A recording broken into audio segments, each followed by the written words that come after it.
Eu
Olá, bom dia.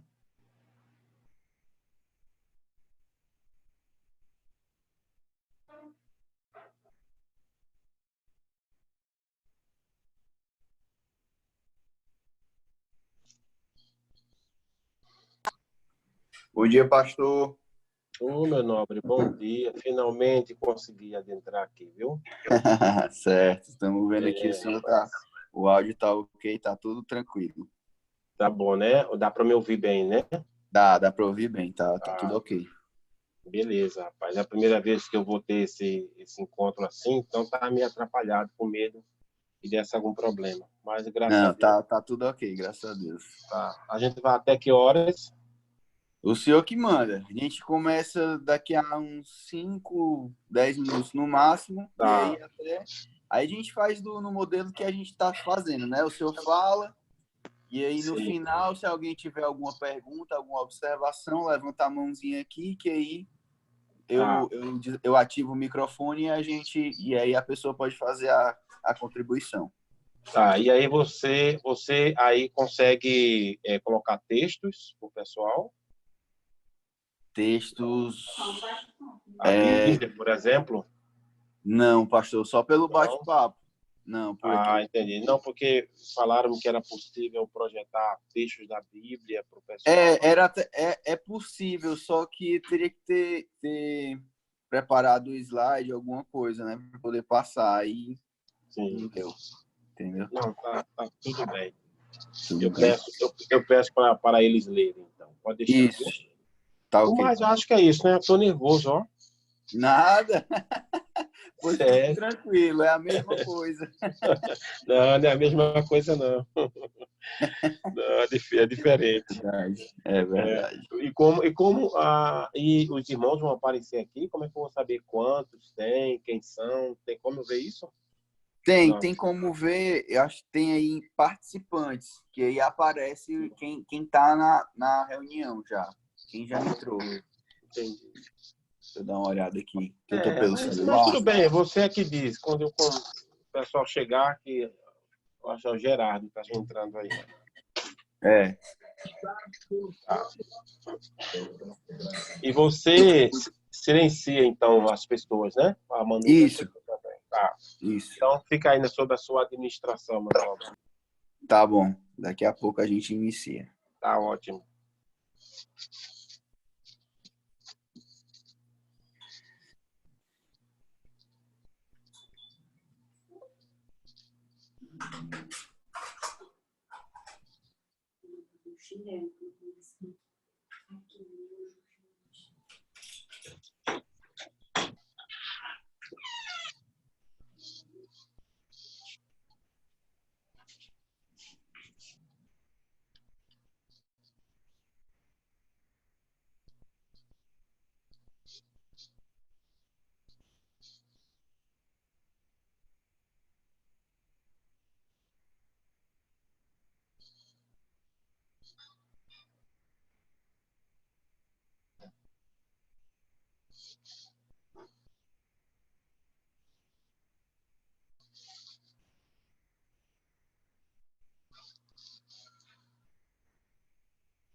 Pastor, o senhor está conseguindo ver quem está online aí? O senhor está conseguindo verificar aí Eu nos vi aqui, participantes? eu vi aqui Nadja, tem o nome ali, Nadja.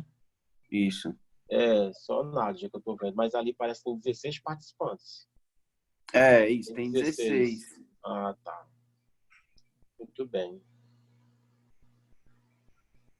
Olha aí o pastor. O pastor entrou aí. Tá, foi, né? É, Tá, tá certo. Moto G. Deixa eu ver aqui. Perfeito.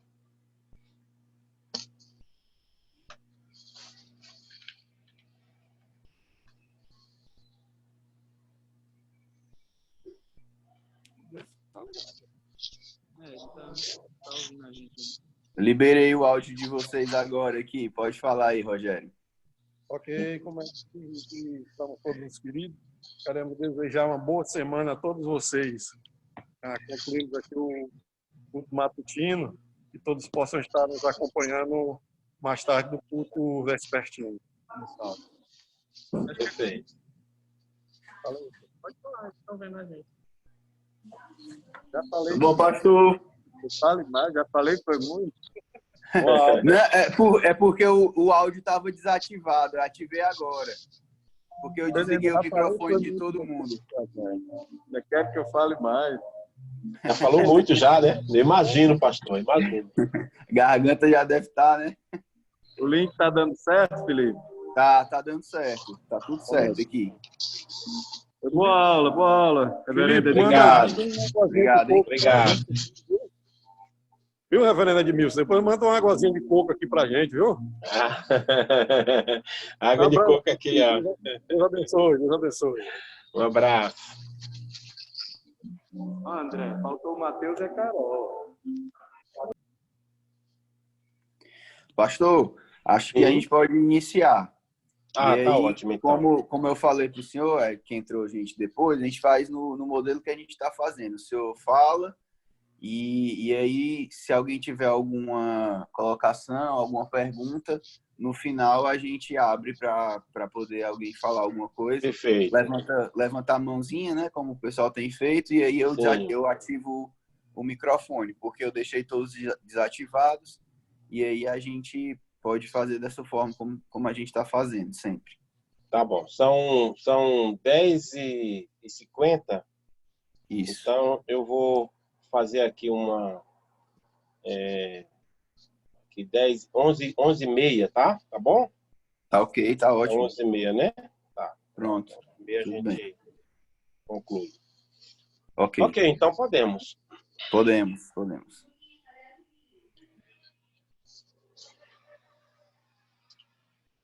Posso começar? Alô? Pode começar. Pode Maravilha. começar. Então, bom dia a todos, meus irmãos. Sejam bem-vindos na minha casa, né? É um pouco diferente esse contato, mas damos graças a Deus por termos à nossa disposição esse meio de nós nos comunicarmos e darmos continuidade ao trabalho da igreja. Muito bem, meus queridos. Nós iremos estudar um pouquinho, uma introdução, na verdade, a esta carta majestosa que é a carta de João, o Apocalipse. Nós iremos, portanto, fazer uma pequena introdução, acreditando que alguns já tiveram a exposição de alguns textos desta carta, considerando também que em futuro próximo vocês terão a exposição de toda esta carta, de modo que eu gostaria de fazer uma introdução de características, de chaves interpretativas sobre esta carta. Eu quero convidá-los a abrir, então, a carta de Apocalipse, no capítulo 1, do versículo 1 ao versículo 8. Eu irei fazer a leitura desse texto. Diz assim: revelação de Jesus Cristo, que Deus lhe deu para mostrar aos seus servos as coisas que em breve devem acontecer, e ele, enviando por intermédio do seu anjo, notificou ao seu servo João, o qual atestou a palavra de Deus,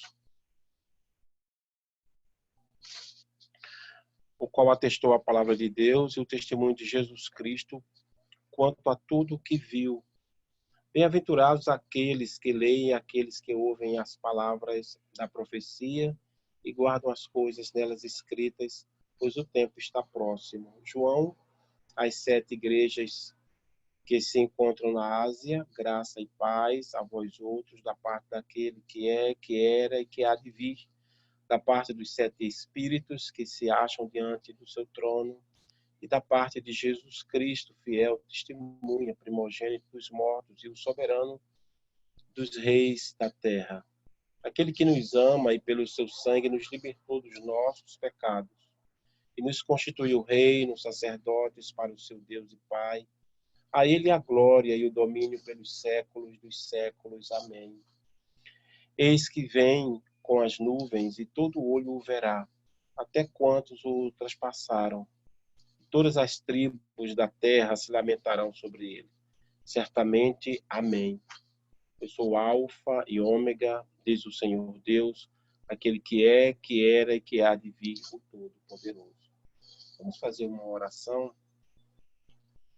Querido e bondoso Deus, obrigado por este dia, Shabat, Shalom, o dia de descanso, de misericórdia, de devoção. Dia para nós glorificarmos o teu santo nome. Queremos que o Senhor Deus nos conduza na leitura da tua palavra, bem como na exposição, Senhor, daquilo que tudo aquilo que será falado. Abençoa os meus queridos irmãos, que tu estejas consolando, fortalecendo a tua igreja para andarmos com um olhar altaneiro, olhando unicamente para o Senhor Jesus, que é o autor e consumador da nossa fé. Ilumina-nos, portanto, pelo teu Santo Espírito, em nome de Jesus. Amém.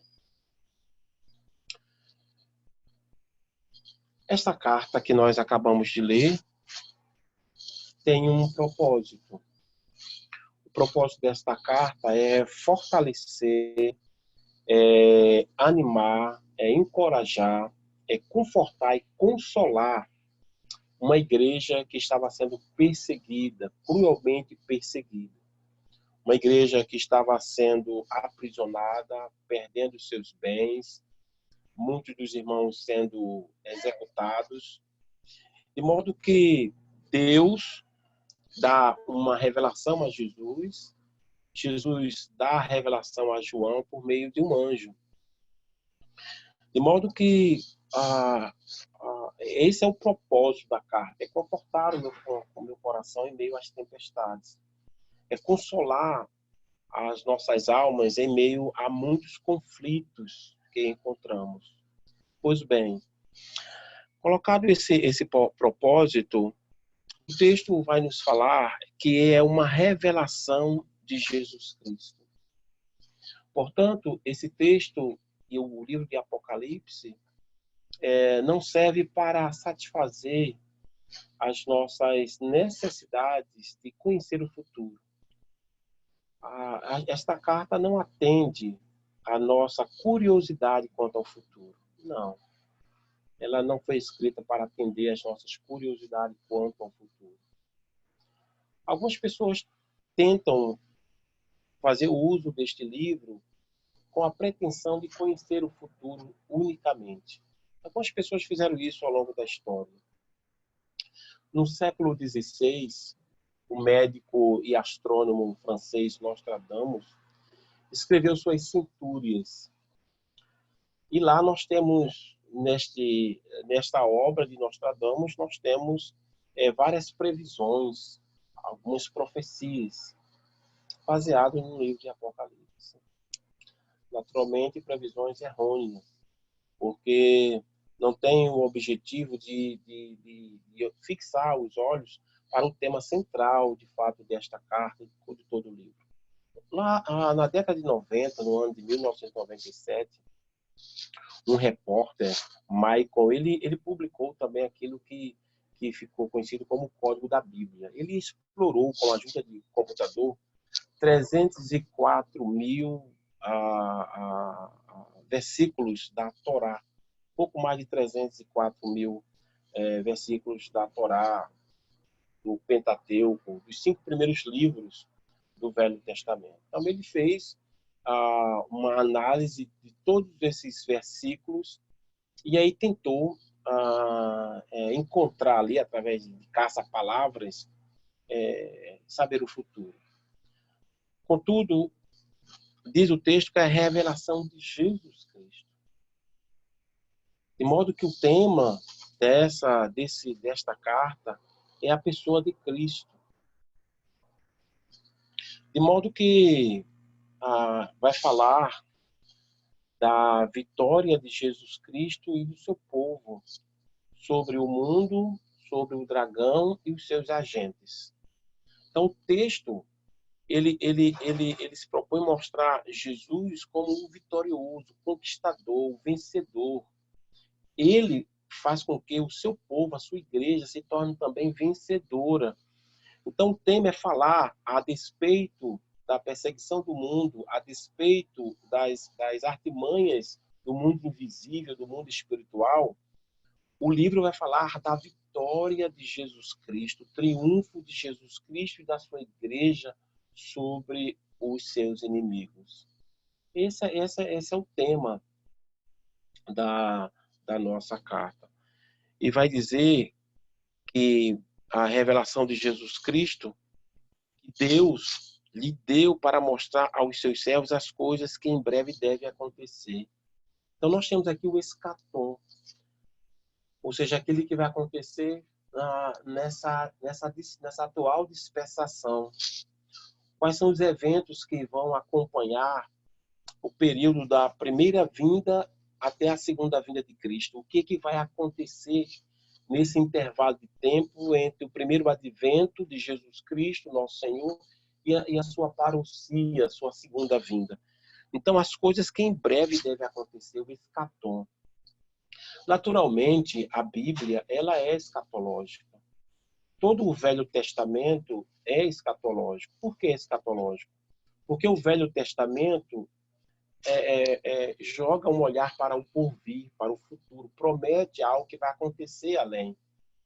Então, dentre essas muitas promessas, dentro dessa escatologia do Velho Testamento, nós encontramos a promessa do Messias, ou seja, os escritores, os profetas do Velho Testamento anunciavam que o Messias haveria de vir. Então, isso é um escatom, é algo futuro.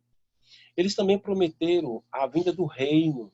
Eles fizeram essa promessa. Reino que veio com o próprio Jesus. É o próprio Jesus. Eles anunciaram também, dentro desse escopo escatológico, do escatom, das coisas dos últimos tempos, os profetas do Velho Testamento prometeram a nova aliança. Então, o reino, o Messias, a nova aliança, o avivamento de Israel. Então, são promessas escatológicas. A carta de Apocalipse também vai revelar as coisas que em breve devem acontecer. Ou seja, nessa dispensação, nesse período da primeira e a segunda vinda de Cristo, quais são os eventos que deverão acontecer? Ora, com esse texto em nossas mãos e a nossa intenção de ler a esta carta, o fato de nós lermos, já nós nos tornamos pessoas mais do que felizes, abençoadas por Deus. O versículo 3º vai dizer que bem-aventurado, mais do que feliz, Macários. Vejam, o texto vai chamar o destinatário desta carta de bem-aventurado, mas em meio à perseguição que nós veremos, em meio à crueldade do imperador romano. Mas o destinatário desta carta, que tem como seu salvador e protetor o vencedor Jesus Cristo, o destinatário desta carta é chamado de bem-aventurado, isto é, os destinatários, as igrejas, ou a igreja plena, ela é chamada de bem-aventurada. Pois assim diz o texto: bem-aventurados aquele que leem e aqueles que ouvem as palavras da profecia e guardam as coisas nela escritas, pois o tempo está próximo. Quando o termo bem-aventurado vai aqui apontar para dois destinos. Primeiro, aqueles que leem. A expressão no texto grego é que seria bem-aventurado aquele que lê. Isto é, o líder da congregação, o líder da igreja, ele iria à frente e ele iria ler toda a carta. Então, este que iria ler, que está no singular, no original grego, ele é um bem-aventurado, é mais do que feliz, a despeito da perseguição, a despeito da crueldade do Império Romano, a despeito das artimanhas do mundo invisível. Então, ele é bem-aventurado, o pastor é bem-aventurado quando faz essa leitura. Mas não somente o pastor, não apenas aquele que lê o texto, mas os ouvintes. O texto vai dizer aqueles que ouvem as palavras da profecia. Então vejam, em meio a esse caos, aquele que escuta, aquele que lê, aquele que guarda, a todos nós, a igreja, pois esse livro é destinado à igreja como um todo, nós somos colocados, apresentados como mais do que felizes.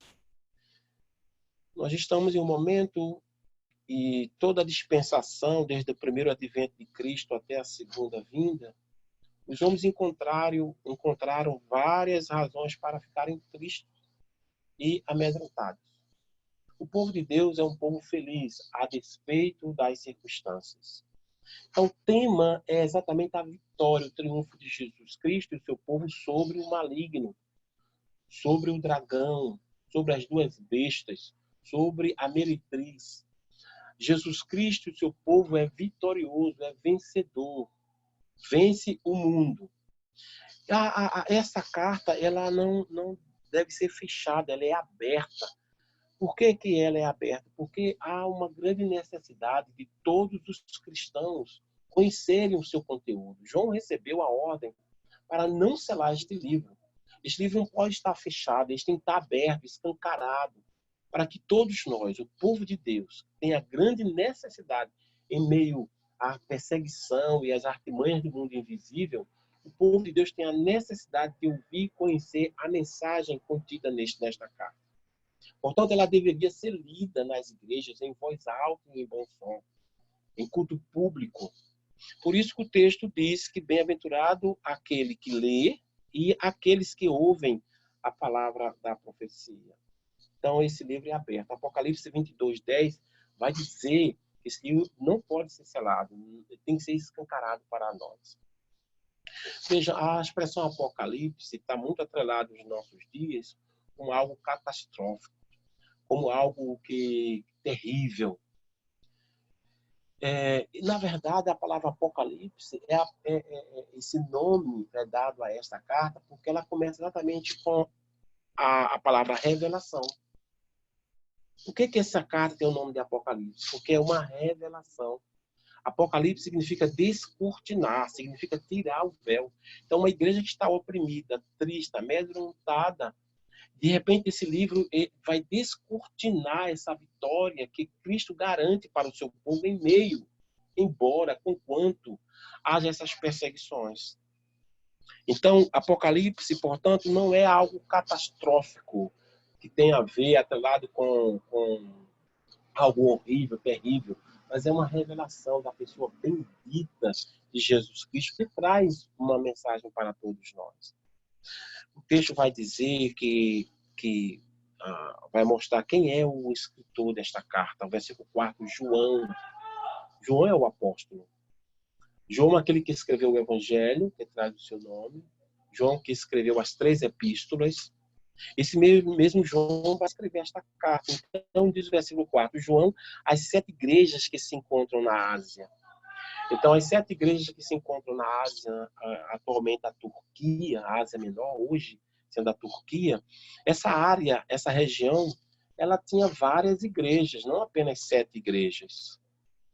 Contudo, esta carta ela é direcionada às 7 igrejas como representantes de todas as igrejas locais. Então, essas 7 igrejas elas são tomadas como representantes do todo. Essa carta não foi destinada apenas a uma igreja ou a 7 igrejas da Ásia Menor, mas essa carta é destinada a todo o povo de Deus, portanto, atual, necessária para nós. E aí ele vai dizer as 7 igrejas que se encontram na Ásia, graça e paz. Em meio a essa crueldade, essa perseguição, a igreja é a única agência neste mundo, a agência do reino, é a única instituição, é o único órgão vivo que recebe a graça e a paz. Nós temos a graça de Deus. Isso é fantástico.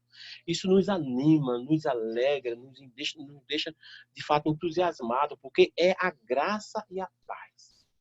Essa graça, esse favor imerecido e essa paz com Deus, essa paz que antes éramos inimigos, éramos ímpios, éramos pecadores, éramos fracos, a nossa relação com Deus, que outrora quebrada, ela foi agora restaurada por Jesus Cristo e temos agora a paz com Deus, a sua graça e a paz com Deus. Não é sem razão que Romanos 5, versículo 1 diz que nós temos a paz com Deus por meio de Jesus Cristo, nosso Senhor. Então, nós temos a paz. E essa paz e essa graça, ela é baseada na Trindade.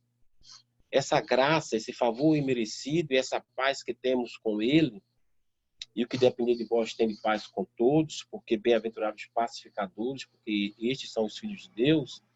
A graça e paz, ela está alicerçada, fundamentada no Deus triuno.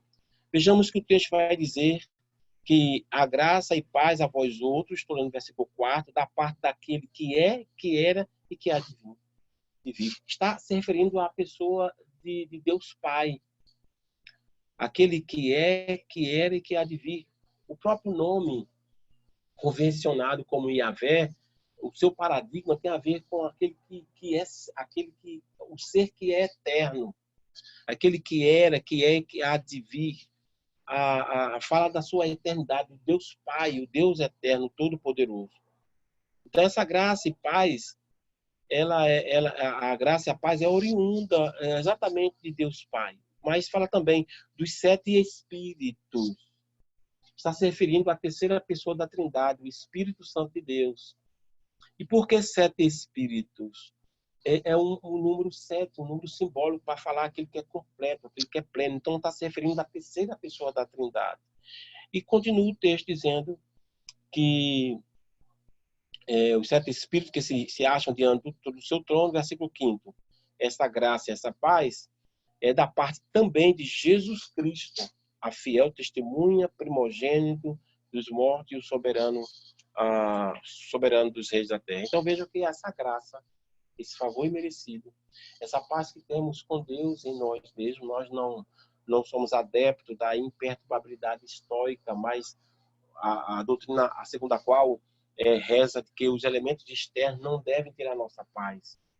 Nós temos a paz porque é o próprio Cristo que nos concede a graça e a nossa paz estão baseadas na pessoa da Trindade. Que maravilha! Então, esse texto é aberto, portanto não é fechado, não é um horror, mas esse texto fala de profecia. Ouvem as palavras da profecia. Esse livro é um livro profético, que vai falar exatamente dos eventos pelas quais a Igreja de Jesus Cristo deverá passar. Todos os eventos, desde o seu primeiro advento até a sua segunda vinda. Podemos perceber que no versículo 5 vai falar de o primogênito dos mortos. Está falando de Jesus Cristo. Então, essa revelação é revelada mostrando os eventos e a vitória de Jesus e do seu povo em meio às calamidades e às tempestades, desde a primeira vinda de Jesus. E esses eventos revelados irão acontecer até a segunda vinda. A segunda vinda de Jesus aqui, ela é anunciada. O versículo 7 diz: eis que vem com as nuvens e todo olho verá, até quantos o traspassaram. Todas as tribos da terra se lamentarão sobre ele, certamente amém. Então nós temos a morte do primogênito, a morte de Jesus, ou seja, quando ele veio a primeira vez, no seu primeiro advento, até a parousia, até a segunda vinda. São os eventos. Portanto, é um livro de profecia porque revela o sofrimento, a crueldade, a perseguição pelas quais a igreja deverá passar, inclusive com a morte de muitos dos santos. Muitos santos morreram e deverão morrer exatamente como prova do cuidado e da vontade decretiva do nosso Deus. Portanto, esse livro fala sobre esses eventos desse período. Esse livro ele vai falar de beatificações, vai dizer que nós somos bem-aventurados. E vai falar de juízo. Vai falar de juízo. As bem-aventuranças destinadas aos salvos e o juízo sobre os ímpios, sobre aquelas pessoas que rejeitaram a Jesus Cristo e a sua obra. A expressão bem-aventurado, ou os bem-aventurados, de forma emblemática, vai acontecer 7 vezes essa expressão. Eu vou citar aqui os textos, não irei ler, mas no capítulo 1, versículo 3, nós já lemos os bem-aventurados. O versículo 14 e o versículo 13 também vai anunciar essa bem-aventurança. O capítulo 16 e o versículo 15, o capítulo 16 e o versículo 15, também vai falar, vai usar essa expressão de bem-aventurados, dizendo: eis que venho como vem o ladrão, bem-aventurado aquele que vigia e guarda suas vestes, para que não ande nu e não se veja a sua vergonha. Então, bem-aventurado aqui no 16:15. No capítulo 19, versículo 9, também usa a mesma expressão, bem-aventurado, no 19:9. Então me falou o anjo, escreve: bem-aventurados aqueles que são chamados à ceia das bodas do Cordeiro. Então, 19, nós temos aqui a expressão. Ainda no capítulo 20, versículo 6, a expressão de novo vai acontecer. No capítulo 22, o versículo 7 e também no versículo 14. Então, por 7 vezes, a expressão bem-aventurados vai acontecer. O que significa isso? É que nós somos plenamente bem-aventurados, apesar das circunstâncias.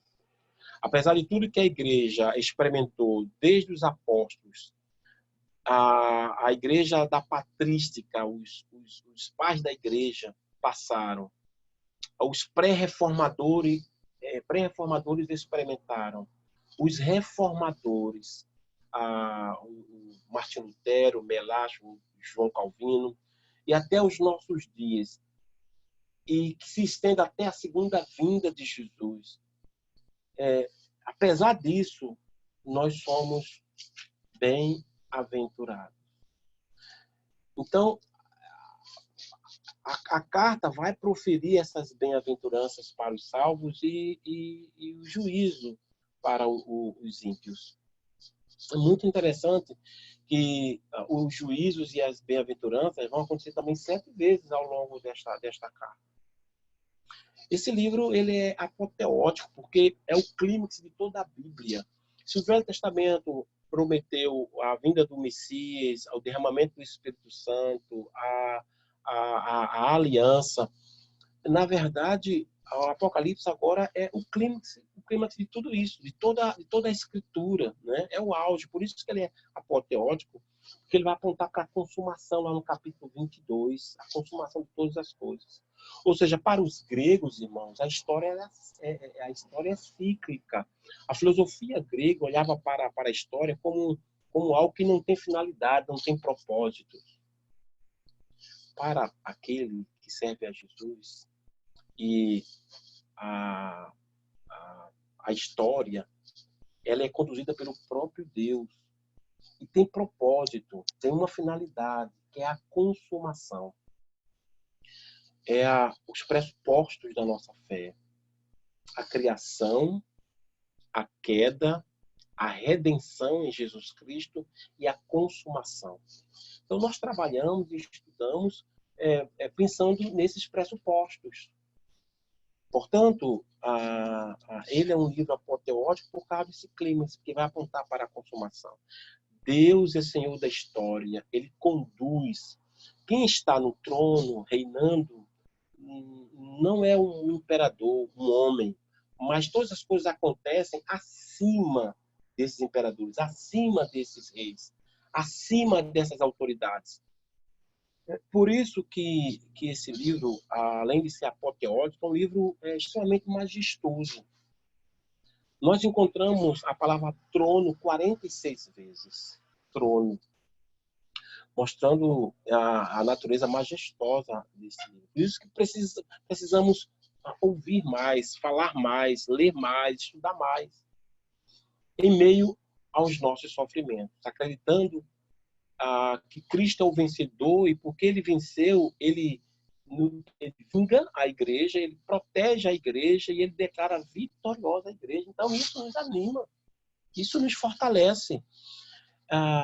Ora, quando João escreve esta carta, ele está na ilha de Patmos, ele foi conduzido a essa ilha, a essa colônia prisional, e ali ficou. E quem estava no império, como imperador, nesse momento, foi o Tito Flávio Domiciano. Eu falei Tito, por favor, não fiquem rindo, mas o Tito Flávio Domiciano, ele era o imperador, e ali no ano 95. E esse Tito, ele instaurou várias perseguições, os apóstolos já tinham sido executados. João, velhinho, é o único que vai morrer com a morte natural, mas todos foram executados. A tradição diz que Mateus, ele foi amarrado em 4 cavalos, com braços e pernas, e os cavalos correram em direções opostas, e ele foi rasgado em 4 partes. Então, os apóstolos foram executados. Nós encontramos aqui João, já velhinho,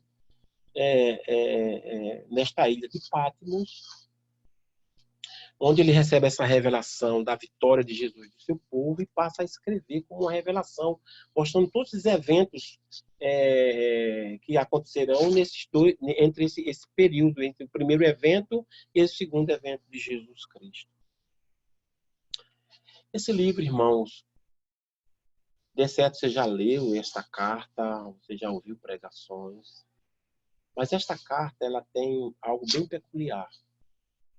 Em qualquer literatura, nós temos que distinguir aquilo que é conotativo e aquilo que é denotativo. O texto denotativo é aquilo que segue ao significado normal do dicionário. É o seu significado como está.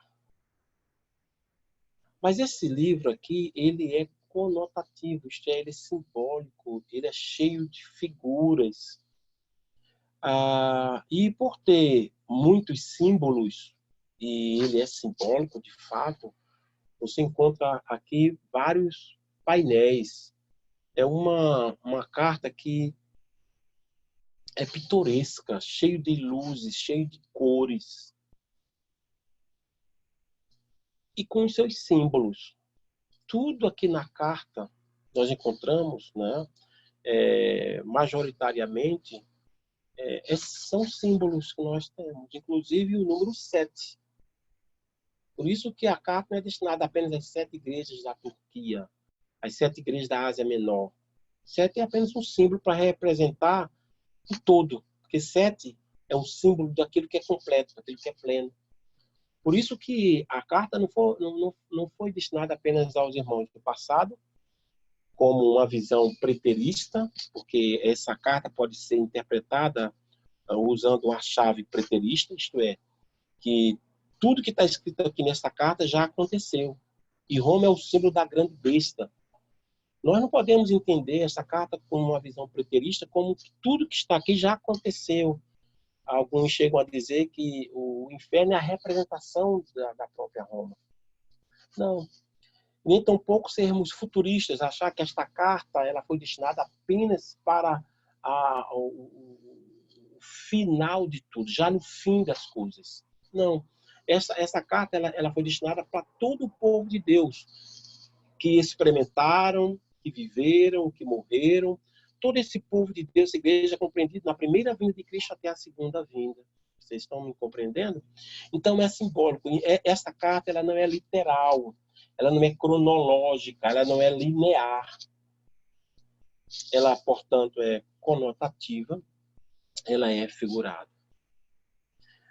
Por isso, irmãos, que o nome, a palavra 7, não designa apenas uma quantidade, mas é um símbolo daquilo que é completo, porque 7 significa isso, completude.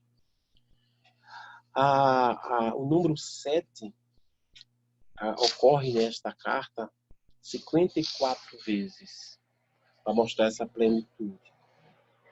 Nós temos aqui 7 estrelas, e é tudo simbólico. E aí você pode perguntar, mas Edmilson, como eu vou descobrir o significado do símbolo? Olha, o significado do símbolo, ou o próprio texto aqui, agora, o texto imediato, a carta em si, ela já vai anunciar qual o significado do símbolo. Por exemplo, você encontra no capítulo 1 as 7 estrelas. Então, o que seriam essas estrelas? O texto vai falar também de 7 candeeiros. É um símbolo. Mas significa o quê? Se você partir para o versículo 20 do capítulo 1, vai dizer, quanto ao mistério das 7 estrelas que viste na minha mão direita e aos 7 candeeiros de ouro, as 7 estrelas são os anjos das 7 igrejas e os 7 candeeiros são as 7 igrejas. Então, veja, o texto vai dizer o significado do símbolo. Vocês entendem? Então, as estrelas são os pastores, que Cristo tem em suas mãos, na sua mão direita. Então, a vida do pastor Genildo, irmãos queridos, a vida dele ela é cuidada pelo próprio Jesus. O nosso pastor está na mão, é a estrela, é uma das estrelas. A vida do pastor Ricardo Regis, essa vida está nas mãos e é cuidada pelo próprio Cristo. Nós oramos por essas estrelas, confiando que as suas vidas, vida emocional, física, psicológica, a vida espiritual, a vida dos nossos pastores, essas vidas estão nas mãos de Jesus. Portanto, este símbolo aqui é dito, é revelado. Mas há símbolos que vão aparecer aqui nesta carta que a explicação não vai estar nela. Onde é que o significado do símbolo? Onde nós iremos encontrar? No Velho Testamento. Vocês entendem? Então vai ser no Velho Testamento. Vejam que quem escreve esta carta é um judeu, uma igreja composta de judeus, então o significado do símbolo vai estar atrás do Velho Testamento. Nós temos aqui na carta de Apocalipse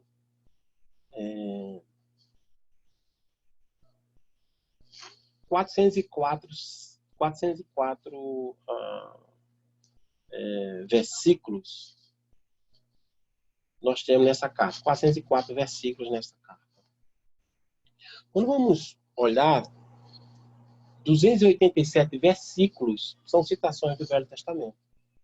Então, dos 404 versículos que temos nesta carta, 287 são versículos que vão tratar de questões, de textos do Velho Testamento. Então, os símbolos, ou a explicação dos símbolos, ou vai estar aqui nesta carta, ou o significado do símbolo nós iremos encontrar no Velho Testamento. Okay? Então, ao longo da exposição, nós veremos isso. Os pastores e futuras exposições, vocês vão perceber isso. Então, é preciso você estar atento ao Velho Testamento. Muito bem, queridos. A chave hermenêutica desta carta, nós não adotamos a chave preterista, segundo a qual diz que tudo já aconteceu. Nós não entendemos assim. Também a chave hermenêutica, ou seja, a chave interpretativa, ela não é futurista, segundo a qual diz que tudo que está escrito aqui, a partir do capítulo 4, diz respeito ao futuro. Nós não entendemos assim. Mas a terceira e última chave interpretativa desta carta simbólica, conotativa, pitoresca, é a chave histórica. Nós entendemos que há, sim, vários símbolos, mas que esta carta fala da história da igreja desde o seu nascimento até a consumação. São os eventos de perseguição, de crueldade, de morte, mas a certeza da vitória de Cristo é garantida. A vitória é garantida nesse livro, como a vitória também do seu povo. Então, a chave interpretativa é histórica. Isto é, o texto serviu para o passado, serve para nós hoje, para todos os irmãos que haverão de vir, até a consumação. Essa é a história que vai ser revelada. Essa escola histórica, ela foi adotada por Santo Agostinho de Hipona, no V século. Os reformadores também continuaram com essa escola interpretativa, de olhar Apocalipse não de forma preterista, futurista, mas histórica, ou seja, abraçando todo o período entre a primeira vinda e a segunda vinda de Cristo, tudo que vai acontecer com a igreja. Os reformadores, portanto, adotaram essa mesma linha.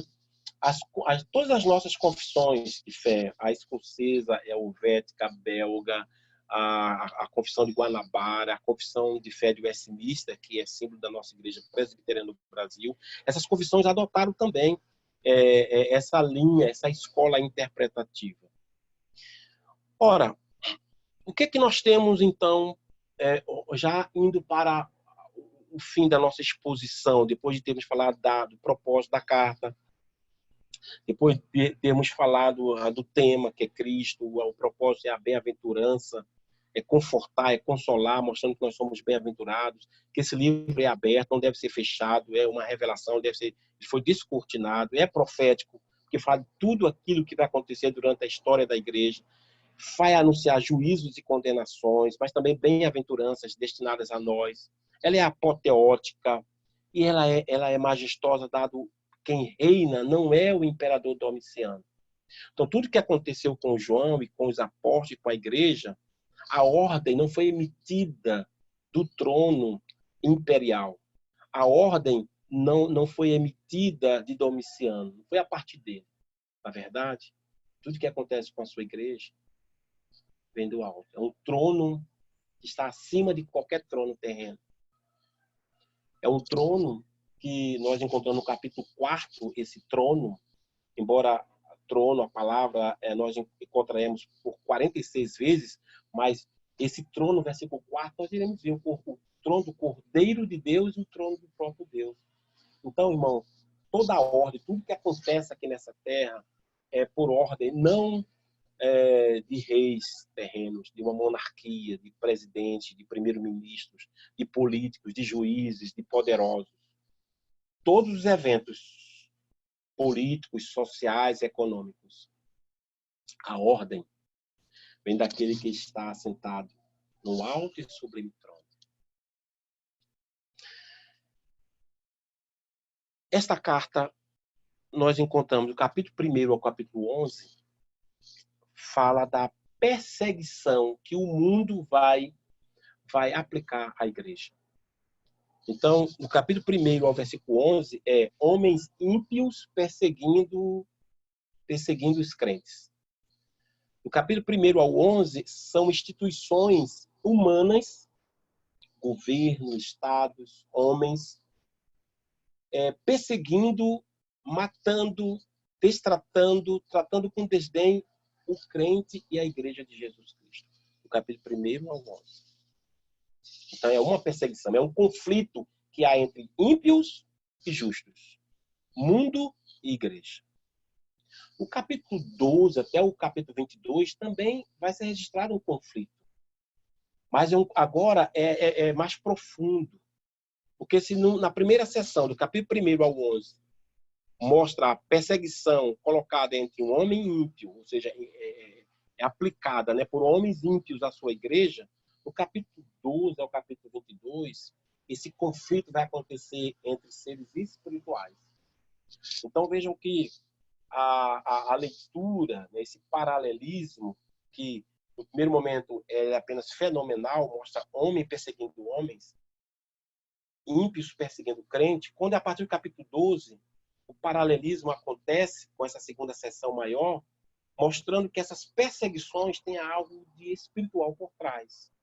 E o que é que nós encontramos a partir do capítulo 12 até o capítulo 22? Nós temos o dragão, o grande dragão vermelho, veja, esse é simbólico, e o próprio texto vai dizer quem é esse dragão vermelho. Posso adiantar, é o diabo. As duas bestas, porque ele vai pedir auxílio a duas bestas, uma que emerge do mar e a outra da terra, também simbólicos, veremos isso. E uma meretriz, uma prostituta, para seduzir a igreja. Então veja que esse segundo momento nos revela algo mais profundo, algo espiritual. Mas tanto na primeira sessão, do capítulo 1 ao 11, do 12 ao 22, a igreja é perseguida por homens ímpios e a igreja, Cristo é perseguido por Satanás, a igreja é perseguida pelo dragão e os seus três agentes, mas ao final de cada uma dessas sessões, Cristo é vencedor, a igreja é vingada, a igreja é protegida e é declarada vencedora. Isso é maravilhoso. Além de ter essas duas grandes sessões do mundo fenomenal, físico, homem perseguindo homens crentes, instituições humanas perseguindo a igreja, e a segunda sessão maior, de 12 ao 22, mostrando Cristo no seu ministério terreno sendo perseguido pelo dragão, tentado pelo dragão, e depois ele não consegue vencer a Cristo, e Cristo é assunto aos céus. Esse dragão ele vai pedir ajuda a três agentes para perseguir, massacrar de forma cruel quem? O povo de Cristo, a igreja de Cristo. Mas ao cabo das duas sessões, Cristo é vitorioso, ele vence, ele destrói os seus inimigos, humanos e espirituais. Olha aí, esse paralelismo. Humanos e espirituais, ele vinga a igreja e ele também declara vitoriosa. A igreja é triunfante.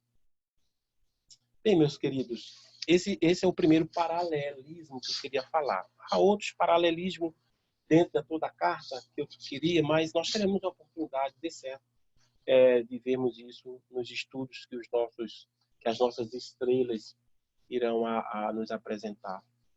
É claro que os nossos pastores, de forma muito sábia, têm nos conduzindo à exposição do texto, mas no aspecto devocional. Maravilha, maravilha isso.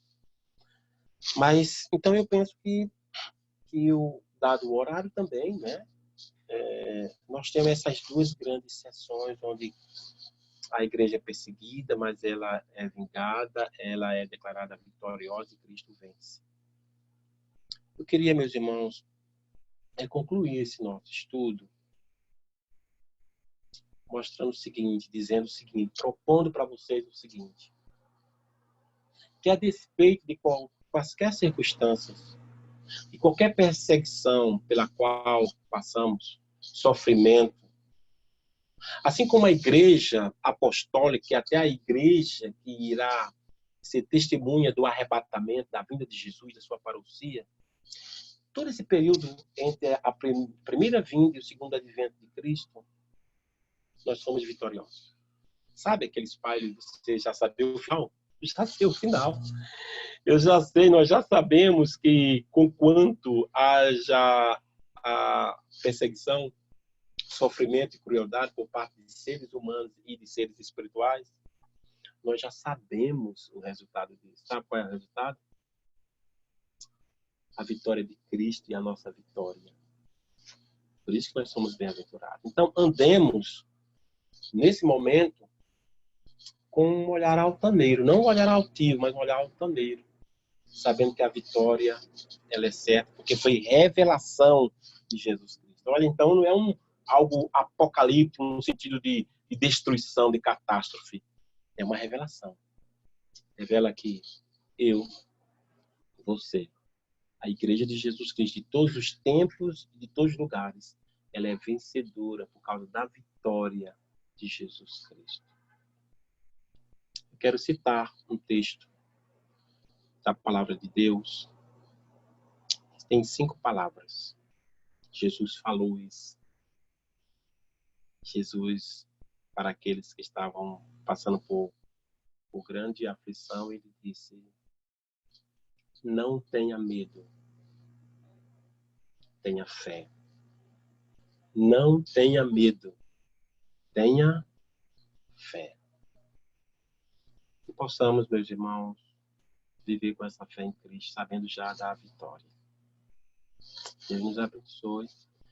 Quero agora, são 11h40 aqui, eu prometi a nossa superintendência que iria até 11h30, né? Então, passei aí quase 10 minutos, mas aí vamos abrir para alguma pergunta, para alguma questão. Por favor, alguém? Nessa introdução à carta do Apocalipse, cheio de símbolos, quadro pitoresco, alguém? Opa!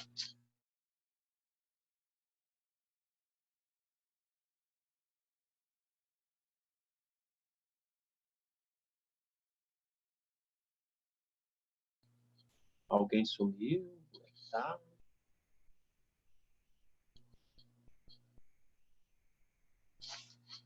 Alô?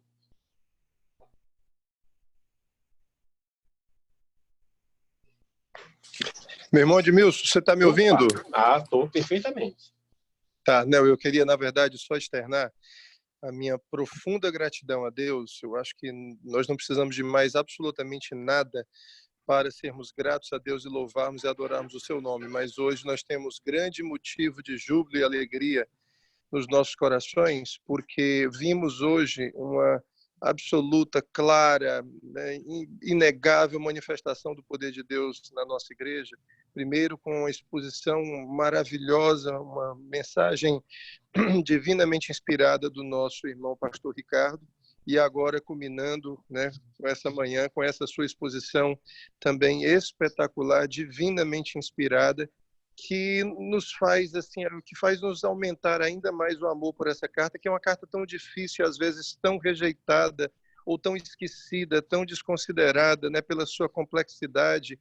E quando você fez, meu irmão, essa exposição, colocando os propósitos da carta, colocando o objetivo dela, o centro dela, nos dá um alívio muito grande. Eu mesmo agora, nas minhas devocionais todo dia, tenho lido o Apocalipse. A gente sabe da dificuldade de interpretação e a gente aceita pela fé mesmo, por causa dessa simbologia e tudo. E essa sua exposição, ela tornou tão palatável que realmente e nos fez ver que nós não precisamos tentar compreender tudo, mas que nós entendamos a mensagem mais importante, que é que Cristo venceu né, e vingou a sua igreja. É essa vitória que nos está assegurada por essa carta. É tanto que eu comentei lá, só para concluir, no nosso grupo lá da UPH, que retire da Bíblia essa carta e veja o que é que acontece com a nossa fé, né? Assim, se tirarmos da Bíblia essa carta, é como se disséssemos que parte da palavra de Deus era descartável. E certamente, sem essa carta, a nossa fé não seria a mesma que temos hoje, a nossa segurança, a nossa certeza dessa vitória não seria a mesma, apesar de todas as outras passagens que nos já apontam para essa vitória em Cristo. Mas ela é absolutamente imprescindível para a fundamentação da nossa fé cristã. Era essa a minha contribuição que eu queria dar e meu profundo agradecimento, meu irmão. Que Deus te abençoe ricamente. Que bom, um privilégio.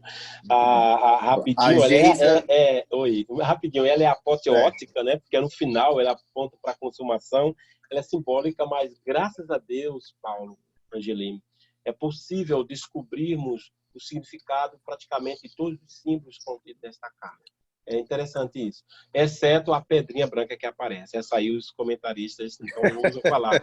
Mas os demais, nós encontramos realmente o significado de cada símbolo, e aí a gente percebe a facilidade, a descortinada de perceber essa carta de uma forma bem diferente, bem próxima a nós. Mas valeu, muito obrigado, Paulo. Geisa. Pronto, eu vou liberar aqui a Geisa, que ela quer falar também.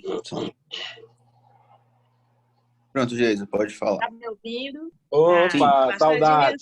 Pois não. Oh, saudade. Em primeiro lugar, estou muito feliz que você esteja aí com esse fonezinho de ouvido, usando essa nova tecnologia e rompendo aí essas barreiras que eu um dia brinquei com você, né? A gente da geração analógica. Imigrantes digitais, né? Nós não somos nativos, somos imigrantes digitais. Isso. Quero dizer que concordo imensamente com o que o presbítero Paulo Angelini acabou de falar. Compartilho dessa mesma alegria dele. E queria só dizer que nós somos mesmo anormais, porque às vezes a gente tem até vergonha de dizer que a gente sente paz nesse momento, em qualquer momento da nossa vida. A gente fica, às vezes, até envergonhado de dizer, porque, olha, isso não é normal. Né? Se um psicólogo, um sociólogo for falar, ele vai dizer, isso aí não é normal. Quem está sentindo paz nessa hora é que precisa do psiquiatra, porque não é normal. Mas nós não somos realmente normais. É loucura para esse mundo, né? O que a própria palavra de Deus diz, né? Que o evangelho é loucura para esse mundo. Então, essa paz eu compartilho e me senti agora mais à vontade de falar dela, porque a gente fica até, como eu disse, envergonhada, mas depois da mensagem do Apocalipse, me sinto ainda mais à vontade. Mas eu queria compartilhar com você, pastor, e com os irmãos, que eu casei há 30 anos aí no templo da Igreja Presbiteriana Aldeota. Eu era arminiana, e o pastor Elni cedeu o templo para o nosso casamento. Meu esposo, há 30 anos, é pregador e professor de escola dominical. E meu esposo deu uma palavra no dia do... Eu e ele, na verdade, participamos ativamente com a permissão do pastor que celebrou o casamento. E o meu esposo deu uma palavra lendo o Apocalipse. E as pessoas, os convidados, meu Deus, o noivo vai abrir Apocalipse. Um texto de Apocalipse no dia do casamento. E depois todos, né, gostaram muito, compreenderam, né, a palavra. E foi muito edificante a palavra que ele deu. E justamente em Apocalipse. Interessante, né? Mas estou muito grata também, gostei muito do estudo e tenho muito interesse de estudar esse livro de novo agora, né, já como reformada, tá bom? Paz, pastor. Parabéns, Deus abençoe. Muito obrigado. A graça e paz, ela vem de Deus Pai, Deus Filho e Deus Espírito Santo, né? Maravilha, é isso. É algo sobrenatural. Deus abençoe você, Jesus. Obrigado pelas bondosas palavras. Amém.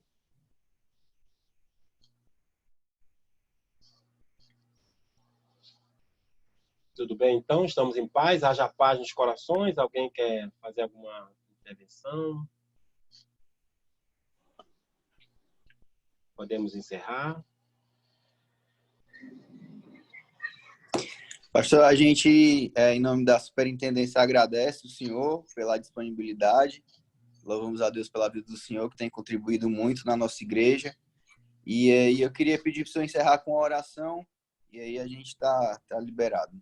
Perfeito. Aí a gente segue lá para o templo, para o almoço? Como é que vai ser? Quem dera, né, pastor? Quem dera. Saudade desse encontro, né? Queridos, excelente dia para os irmãos, o dia do Senhor. Vamos obedecer à voz de Cristo. Não tenha medo, mas tenha fé. Essa vitória, que Deus nos abençoe, que Deus nos ajude. Vamos orar, então. Bondoso e querido Deus, nós queremos te agradecer pelo culto matinal que tivemos, porque podemos glorificar o teu santo nome. Tu és o conquistador, o vencedor, o Senhor dos senhores, o Rei dos reis. E em ti podemos e devemos confiar. Muito obrigado, ó Deus, por essa reflexão, essa introdução à carta. Nos concedas graça, paz em meio a essas aflições, que a paz não é oriunda de nós mesmos, vem dos céus, é algo sobrenatural. Abençoe meus queridos irmãos, todos os estudantes, que continuemos a ler, buscar a compreensão desse texto, como também das demais escrituras, que é autoritativa, é inerrante, é suficiente e clara pela iluminação do teu Santo Espírito. Muito obrigado pelo consolo, pelo conforto, por este dia. Em nome de Jesus Cristo. Amém. Amém. Até mais, pastor. Obrigado. Até mais. Um abraço a todos. Bom dia a todos.